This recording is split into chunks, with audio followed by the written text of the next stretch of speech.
voice here, and you can be heard. No, that's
Hey, good evening. Can you hear me?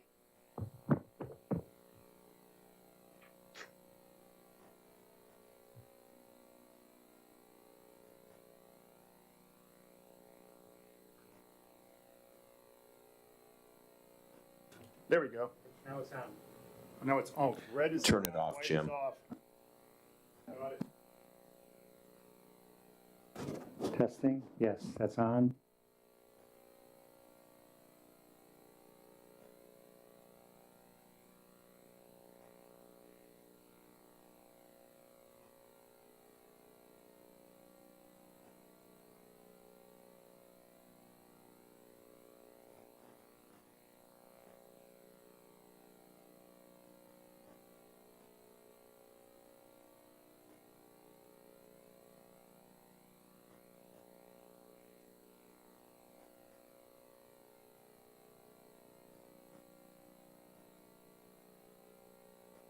Thanks, I want to speak. All right. Good evening, everyone. We'll call this meeting to order and begin with a flag salute. Would you all stand and join me in the flag salute? I pledge allegiance to the flag of the United States of America and to the republic for which it stands, one nation, under God, indivisible, with liberty and justice for all.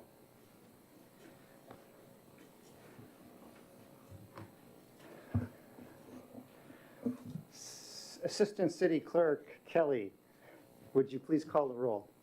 I certainly will. Commissioner Marsh, Present.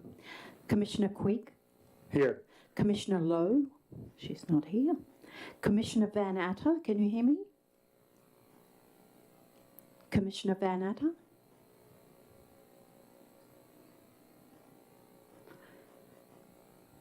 Has he got his mic? Commissioner Van Atter, if you can hear me, can you just unmute yourself? I'll come back. Chair Gadzik Present. and Vice Chair Kennard. Present. Thank you. So you have seen the agenda. Does anybody have any modifications to propose? Seeing nobody proposing some, we'll consider that approved as it is. There are no minutes to approve tonight. They'll be available at our next meeting. That brings us to our public comment period. There is no one here in the audience physically at City Hall.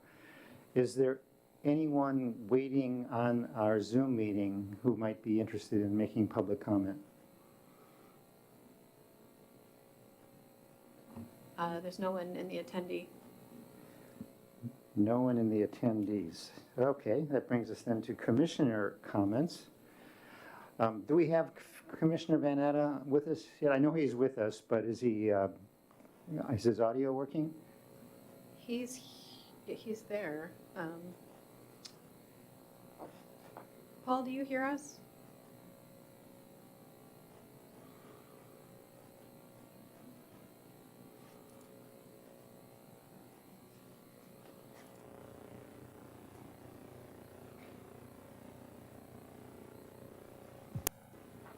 Paul, do you hear us? Hi there. Can you hear me?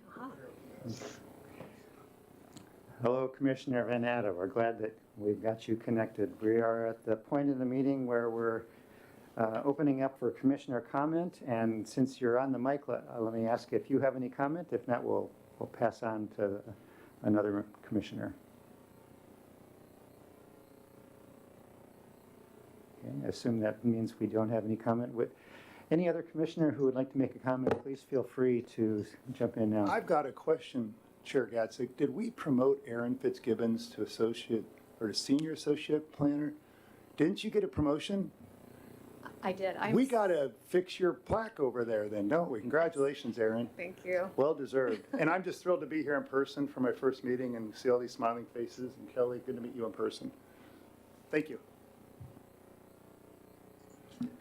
I also am glad to be back in person, although I do miss the convenience of my own lounge chair at home. But it's great to see everybody and looking forward to the really scintillating housekeeping code amendment. That should just be thrilling. Thanks. I'll agree that it's nice to be here. And I actually enjoy looking at code and code amendments, so I'll sit on the other side of that one from you there. Okay. And we leave them off, otherwise the audio gets all screwed up. Okay. It's my first time here. Welcome, Commissioner Lowe, to your first in-person meeting. We are at the point in the meeting where commissioners are offering comment. I know that you just sat down, but would you like to make a comment? If not, that's quite all right as well. I'm glad to be here. And press your Oh, sorry. I'm glad to be here and also meet my commissioner members in person. It's been a good experience so far, but I'm really looking forward to really have some interactions, hopefully with the commissioners and also with our Newcastle citizens. It's good to see you in person. I did meet Commissioner Lowe during the interview process, but this is only the second time that I've seen her in person. The next is reports, and as the commission chair, I just have a very short report to tell you that we do have a vacancy due to Vice Chair Utterbach moving out of the city, he's no longer eligible to serve as a commissioner. I know we have recognized his contributions before, but since we're together again, I would like to repeat my appreciation for his service and for the insights he offered. He had a very unique perspective as a person responsible for leasing retail space in this very competitive retail environment. He brought a perspective that was very helpful to the city. So thank you, Kurt, for your service. We have begun interviews for his successor. In fact, we had our first interview today. We'll have some more next week and hope to have a successor chosen by the end of the month. How many candidates? We have 3 candidates, and it's a good pool. Okay. Yep.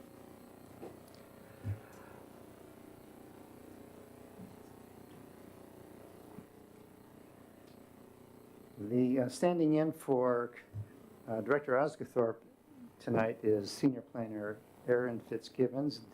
Do you have a report, Aaron? Nothing too much, just letting you all know that the Community Development Director position has been posted. The city will be reviewing those in the beginning of July. And then also, excuse me, the other Senior Planner position it has also been posted, so wish us luck. Thanks. Yeah, for the time being, those of you who are still here are going to be very busy. Yes, we are.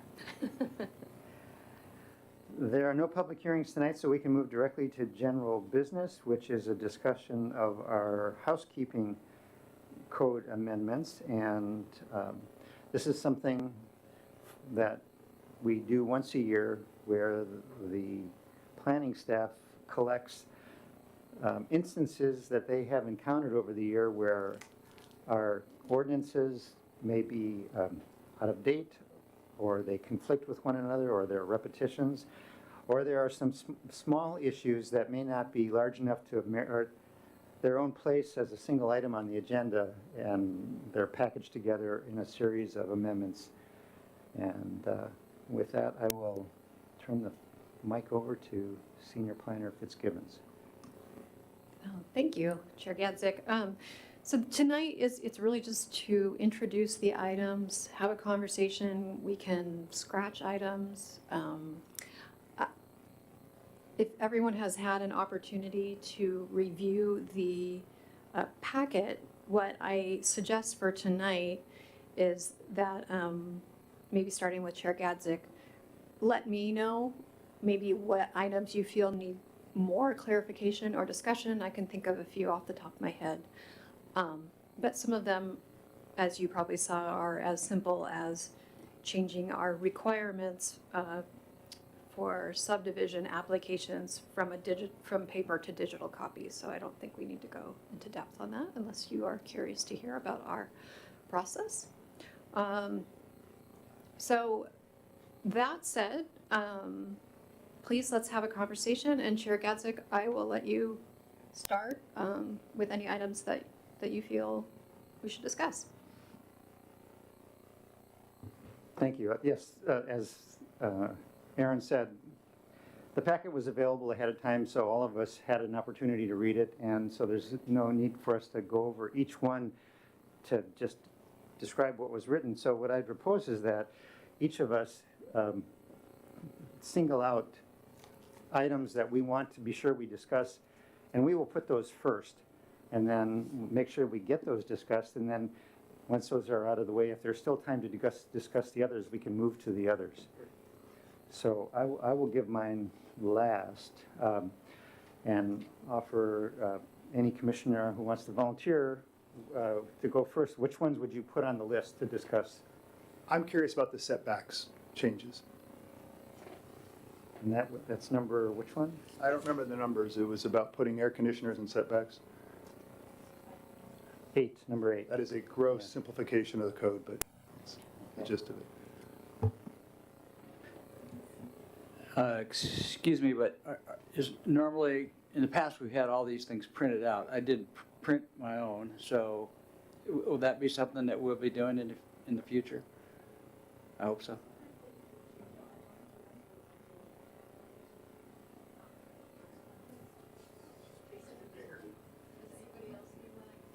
Thank you.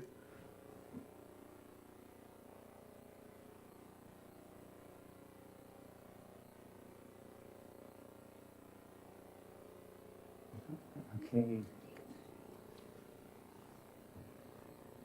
Commissioner Marsh, which ones would you like to be sure we discuss? I guess just as part of a broader conversation, just number 3 here, multifamily and business zones. I'd be curious how that fits into kind of the broader context of how we are looking at multifamily in total in the community as a planning commission. So.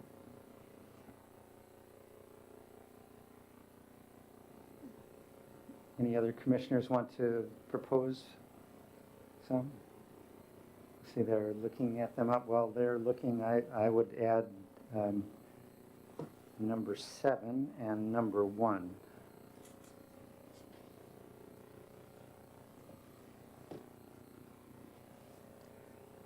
Number 1 is the definition of open space, and number 7 was who can submit for a text amendment.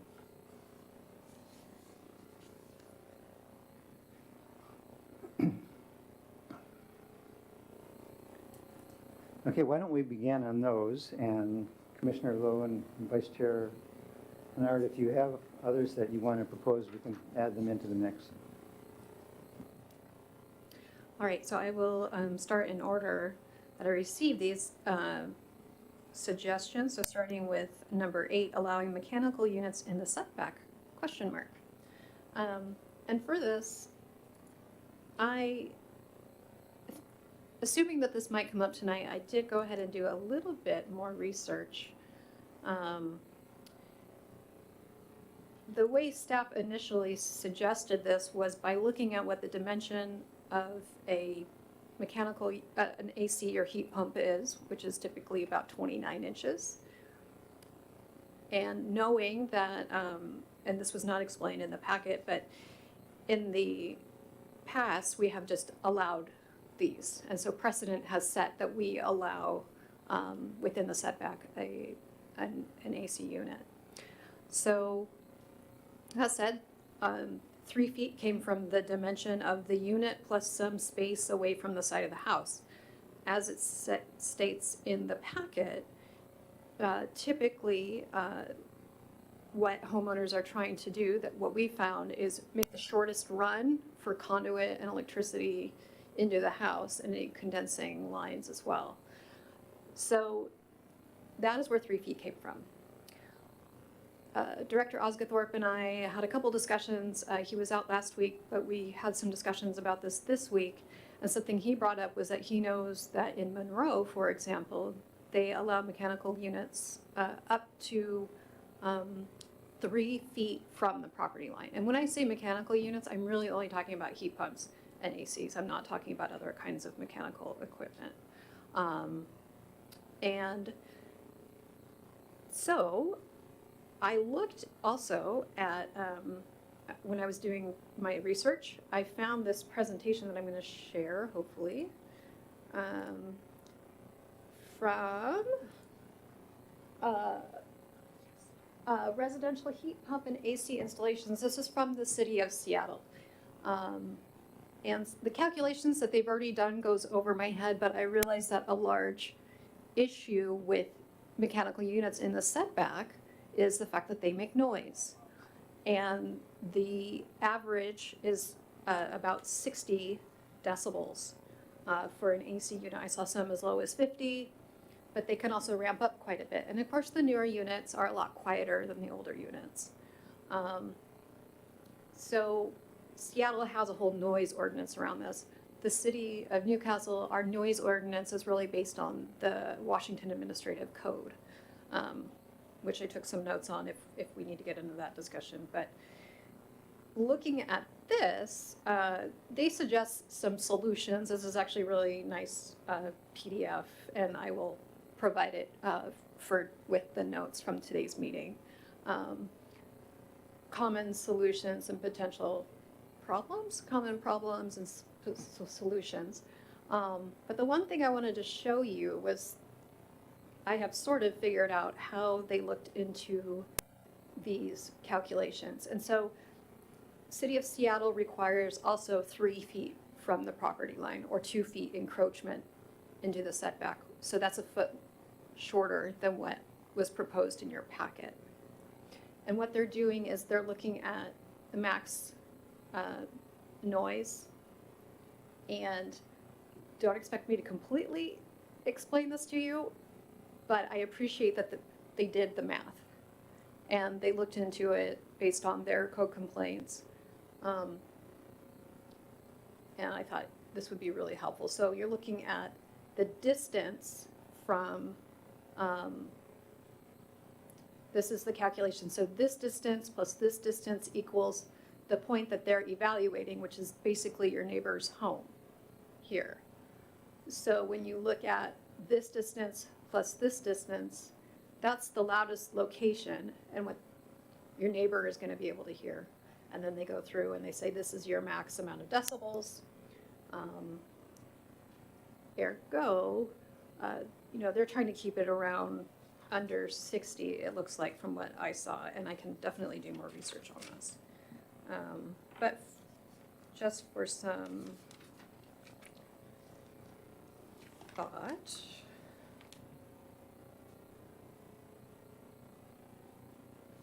and I apologize, I wrote this all down today. So Well, while you're looking, I have no problem with mechanical units in the setback, but I do think if they're going to be in the setback and visible to the neighbor, that perhaps screening for visual and for sound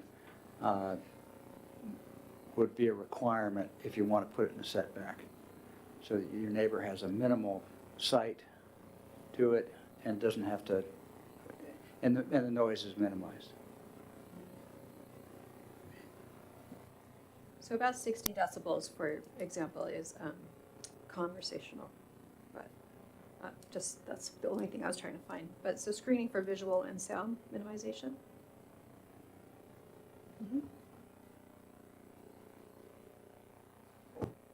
What, on this screen it says, okay for daytime air conditioning with signed agreement. You probably don't know, by the way, I feel like I called you ahead and asked, and told you what question I was gonna ask, because this is incredibly well prepared for an out of the blue question.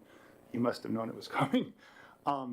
Okay for daytime air conditioning with signed agreement. Do you know what that would mean? What's a signed agreement? Is that between the neighbors? Is that between the city and the homeowner? What would that be?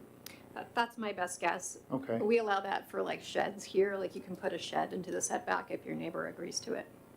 And that's what, because this is something we deal with in our HOA, is, hey, I want to build something. The HOA rules say I have to talk to you guys, and we figure it out kind of on a case-by-case basis. I understand Commissioner Kennard's point with, hey, do we want to have screening for sound and visual, all that kind of stuff. I don't know if, I kind of like the idea of our HOA having the freedom to do what makes sense for each individual situation, because it really is, depends on how close the houses are to each other, depends on the view from the street, it depends on the sensitivity of the neighbors. I'm not saying that's the best solution, I'm just saying that's been our experience, is it's kind of individual.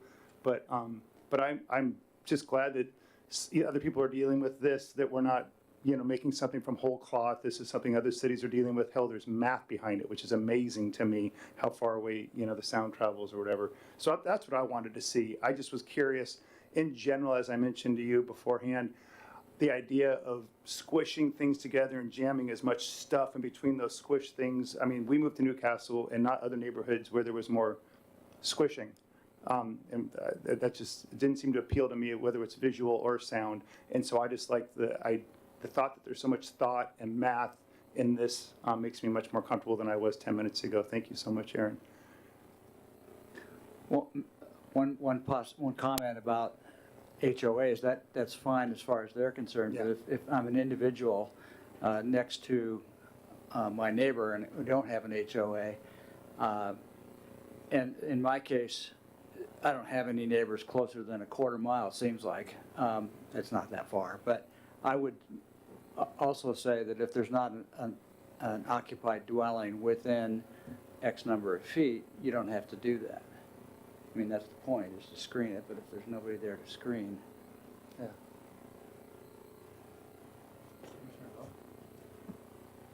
So Aaron, I have a question. Maybe it's a little bit not covered on this, but when you mentioned those mechanics, it's like HVAC, the heat pump. Do we also consider the generator? Or because that's when we talk about noise, and we also have a couple outages. Just curious if generator, the noise, is that also covered under this?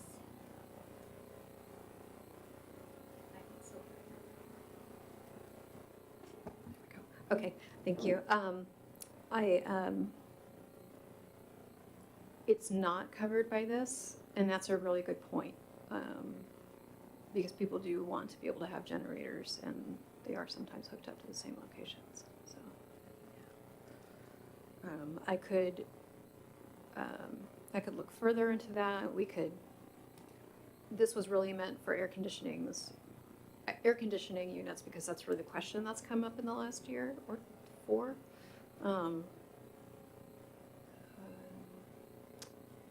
But I could look and see if they have a similar noise output, and if we should include that, we could discuss it next time.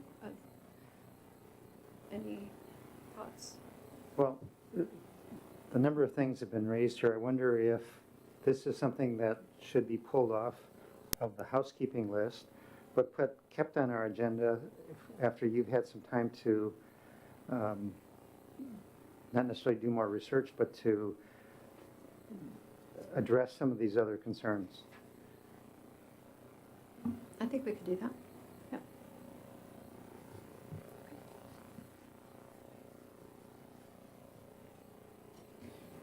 Yeah. Just making sure that I've covered all comments or considerations on that item before I move on. Okay, number 3, we were looking at multifamily in the neighborhood business zone. Let me stop sharing those. So right now, our neighborhood business zone is only one location in the town, just so you're aware, and that is the Shell station on Lake Washington Boulevard and Newcastle Way. It just turned out to be that way. That location was annexed from Renton at some point, and I think it's just a historic use. And so more broadly, the thought there is really for it to be some sort of retail, and when you look at our use list, doesn't have residential listed, but then when you look at the, let's see here, the other one is, when you look at the density under Densities. dimensions, then it has a density. And so it's just inconsistent. So either we want to allow mixed use, specifically on this site, we either want to allow mixed use in the future, or we want to take out the density for now. And I think the sort of quicker answer is just to take the density out to get it clarified. The, of course, missing middle mixed use question is one that's weighing heavily on staff right now. We're looking at grants as part of our comprehensive plan update. It's required that we update our housing element, and this is definitely a question that's going to come up as we go through our comp plan process. Thank you. That, knowing that it's just the one lot makes it make a lot more sense in my mind, so I appreciate that. So I guess I am curious, it makes sense to eliminate the base density. I understand the logic and why you're doing that. I'm curious, why wouldn't we also do that with the maximum density for that same zoning on the next line down in the table, where it says 12 dwelling units per acre? Oh, that is a good catch, and we should. Okay, Thank you. great. No, thank you. When I looked at this, I went to the zoning map and I found another zone that was shaded the same color as the triangle with the Shell station. And it is this area that we're sitting in right now. It includes the apartments next door and everything on this side of Newcastle Way. That is downtown transition, and I think the colors are very, very close when you look at them, and it may be something that we can fix in our next comp plan cycle or with our comp plan update. That makes more sense, yeah. Yeah. Let's see here, max density. I will take a note on that one.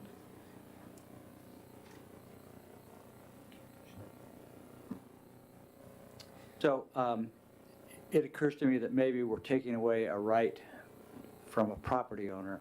Are we? Well, considering that it's not an approved use on the site, we are not taking the right away.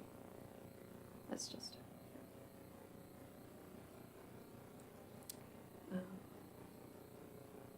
It's a good question. Okay, number 7 is what I have next, which is who can submit for a text amendment. And this came to our attention because the thought was that you can't really, or I'm sorry, not every person who, for example, lives in the city would be a citizen necessarily. They might own other property. They might not be a property owner. They might be a renter. They might not be a resident. They might own commercial property and then live outside the city limits. And so kind of struggled to see what was a more fitting word here, and I saw in other codes any member of the public, which really just means anybody. And I don't know if legally we can even, and this is something I would have to ask the city attorney, I don't know if even legally we can ask if somebody is a citizen when they submit their application to us. So it was meant to be not a contentious change, but something that's more fitting to the reality.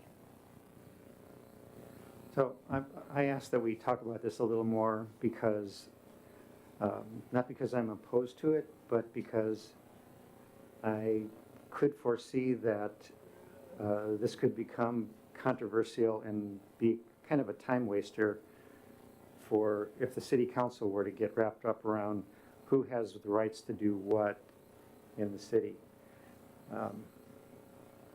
And so I wanted to kind of air that with the commissioners before we proceeded.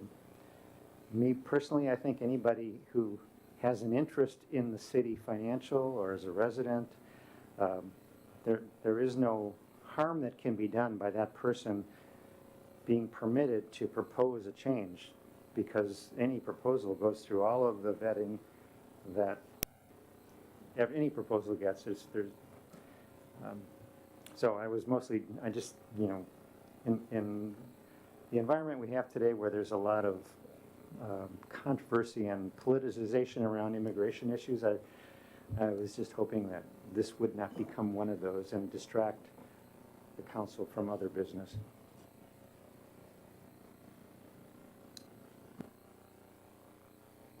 I'm not a lawyer, but could you say a person with standing? In other words, they have some involvement in the text that they're trying to change, some connection. I don't know what that, legally what that term means, but it seems like something like that would help. I actually have been having kind of the same, thought process as well on this, and I was coming back to the notion of an interest, some sort of a kind of a stakeholder definition, and I think that standing would be, I mean, it's probably a distinction without a difference, but that would be predicated on having some sort of an interest, and what would that interest be? I mean, I think, you know, we've talked about some of those. You own property, you are licensed to run a business here. I'm sure there are others I'm not thinking of. I guess the place I think this could be a little bit of a slippery slope issue is if there are trade groups that might be interested, or professional groups, industry groups that might want to propose a text amendment that don't own property here or don't run a business here, would feel like they have some sort of a stake in our code and may want to propose something on behalf of members. I think that could make it a little bit trickier, but I would not want that to be a reason that we didn't try and think about this in terms of how do we make sure that people that are proposing amendments have some sort of an interest or some sort of, I mean, I keep coming back to the point Chair Gadzik's making, and I think that that's an appropriate restriction if we can figure out how to get there. You know, when we had the sign code review, we had the Realtors Association. I'm not sure what their exact title was, but they came in. I think you could draw a pretty clear connection between their interests and why they were commenting. And I think the same would apply to any organization that showed up. They'd have to have a reason when their members must be doing business or somehow involved in the city of Newcastle. I think that's a great point, that if you have an organization like that, presumably they have some members that either have a business here or have some sort of a basis for caring. It's not just some abstract, they're not making a test case out of it.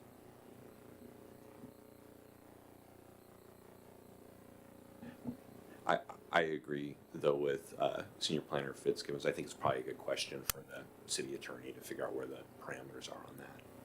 Okay, this is very helpful, actually, thank you.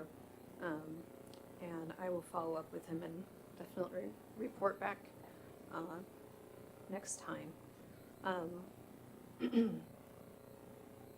Let's see here. Are we ready to move on to the next one? Okay. Number 1, which has to do with defining open space to clarify whether critical area buffers are included. Currently, this is not defined, and when you look at, for example, our plan unit development standards, you have to, or requirements, you have to define how much open space is provided. I think it's something like 35% of the site area is open space. But what open space is meant to be versus what the reality of a critical area buffer is meant to be are kind of two different things. When you're looking at open space, typically, yes, you're looking at trails sometimes, so that would be more passive and might be appropriate and allowed. But if you're looking at tot lots, play fields and whatnot, you can't have that in an open space buffer. And there's been a lot of back and forth about this as we have seen different proposed projects come in for some of these larger developments in the city, some developments have been approved on the basis that the critical area buffer is open space. Some have not. Some have been, the applicant has been told, no, you don't have enough open space. It's been staff's opinion that really a critical area is meant as an environmental buffer or safety area if it's a steep slope, environmental or landslide hazard area, versus, for a wetland, you're trying to maintain drainage and whatnot. You don't want people running around in there. And so staff's opinion has been that no, open space does not, or on open space in these different development applications does not include a critical area buffer. If that makes sense. So a developer would, that has property that includes a critical area would have to add the minimum required open space to whatever is already a critical area in order to satisfy the code. And this clarifies it to make sure that that's understood. Yeah. This question may not be directly on point, but it has me wondering now. I know that we looked at signage for critical areas a while back and the required signage. Does anybody remember, can you refresh my memory, is there fencing requirements around those areas as well? There is, isn't there? There is, if it's put in a designated tract. However, if it's on a residential, like a single lot, then the signs are only required, the fencing is not. Although, as staff who does review, I always recommend they put the fencing up, but we can't enforce that right now. In this situation, though, I guess my thought is for development of a tract where I think this would be more relevant, Yeah. there would be fencing and signage as well as, so it would further contribute to that idea that these are areas that people aren't going to use for recreation. Yeah. So, great, thanks. Good point. Yeah. So at this point, I want to check in with Commissioner Van Atta. By the way, we can't see you, Commissioner Van Atta. If you have been signaling us, we may not know about it. So I just want to give you an opportunity if there's anything you want to add or any questions you want to ask. To be Sure. sure Can you have hear the me? opportunity. Yes. Hello.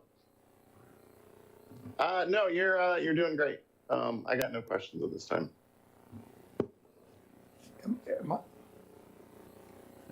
Do any of the commissioners have other of these, either questions on what we've already discussed or another one to add to the list? Yes, so Aaron, it's my understanding that the interpretation you have right now and that you want to go forward with will provide for more space, would not allow you to overlap a critical area and a buffer. You'd have to have both, right? Okay, that sounds great, thank you.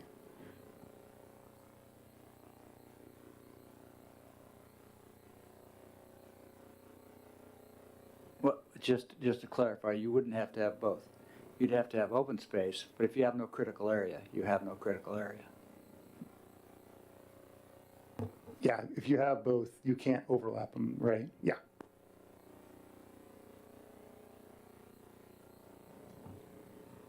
So, given that there's no questions about any of the other items, would I be safe to assume that the commissioners are happy with those to be forwarded as recommendations as they're written? Okay. Okay, great. That would mean that next month we would have a public hearing on this item with the removal of the allowing mechanical units in the setback, clarification of the allowed dwelling units in the neighborhood business district, and then we'll come back to number 7 after I've been able to check in with the city attorney. Does that sound about right to everyone? Cool. Thank you so much. Okay, that's the end of our general business. Has anyone joined the online audience that might be wanting to offer public comment? Then our public comment period, we'll open it and close it at the same time. We're very close to concluding our meeting. Our planning calendar, the next meeting, I don't have my calendar in front of me. Anybody have one handy that can just remind us of when our next, what's the fourth Wednesday of July? July 27th. July 27th. July 27th, here in the council chambers, will be our next meeting. Vice Chair Kennard. Just like to remind everybody, if you have an opportunity, Director Steve Osglethorpe retirement luncheon will be that day from 11:30 to 1.